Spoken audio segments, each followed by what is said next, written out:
Hello students, today we will take up one of the famous poems written by John Donne. John Donne is a 17th century poet and he belongs to the metaphysical school of poets.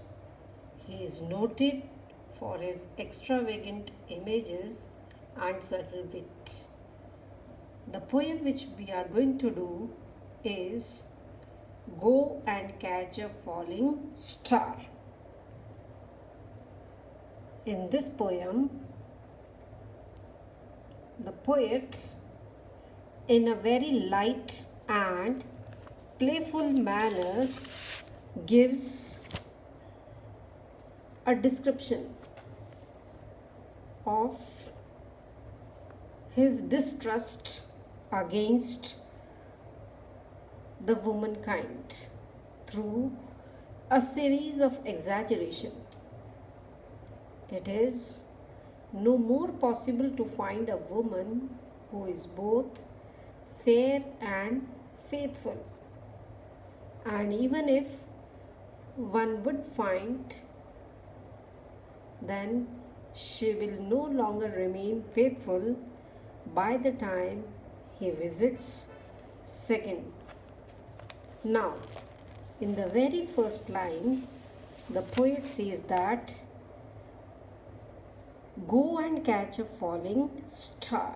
He says, just as it is impossible to catch a falling star or get with child a mandrake root, means a plant which resembles human body, and this plant cannot give us a child or tell me where all past years are. Nobody can say where the past time has gone. Nobody can call back the years which have passed by, or who cleft the devil's foot. Nobody can tell who split a crack or made an opening in the devil's foot. He says the mermaids are supposed to sing beautiful songs, but none can understand what it sings. So he says, teach me to hear mermaids singing. Mermaids are the sea nymphs.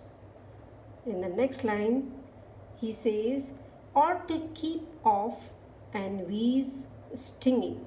It is very, very difficult to keep oneself away from a feeling of discontent at another's good fortune or success. We are all human beings and we feel jealous when we see somebody succeeding us. So he says, just like it is impossible to get all these things done, similarly, it is impossible to find a woman who is both fair and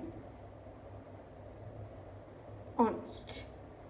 A woman who is beautiful is sure to turn disloyal.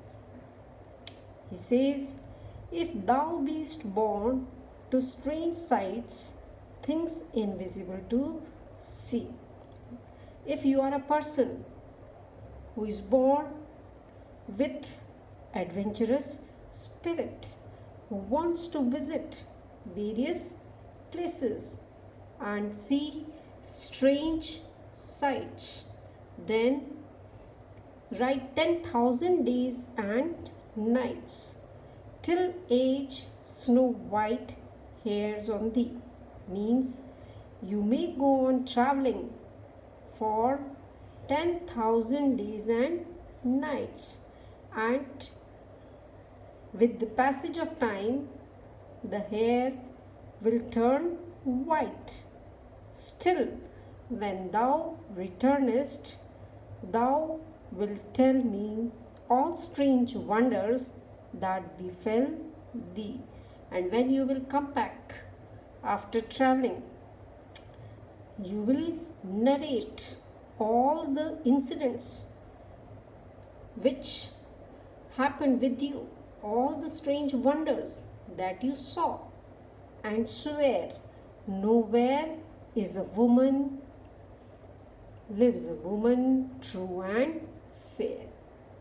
You will declare definitely and positively that you did not find any woman who is both loyal and faithful, or who is both true and fair.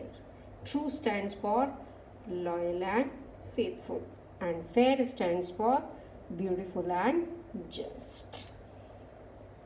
In the last stanza, the poet says, if thou findest one, let me know. Such a pilgrimage were sweet. He says, supposing if you come across a person, a woman, who is both true and fair, let me know. I will also like to undertake a journey to her place, and it will be a pilgrimage for me. Then the second thought comes to his mind, and he says, ye do not, I would not go. He says, do not let me know, because I would not go. Though at next door we might meet, though she were true when you met her, and last till you write your letter, because she was faithful when you met, but when you come back and write her a letter, yet she will be false ere I come to 2 or 3. She is sure to turn disloyal by the time you write second or third letter. What does the poet mean? The poet means to say that a woman who is both fair and beautiful is sure to turn disloyal with the passage of time. He says, or he wishes to convey his thought that even if perchance one comes across a woman who is true and fair, before one would write the second or third letter to her, she is bound to be false or faithless. To meet a true woman would be wonderful, and one would undertake a pilgrimage. But the poet says it would be useless, because by the time the pilgrim reaches his destination, the virtuous woman is sure to have turned false. With this, John Donne gives his view about womankind. Maybe it was the woman's inconstancy which he witnessed, and as a result he wrote this poem. So the next video we will do with the reference to context from this poem. Thank you.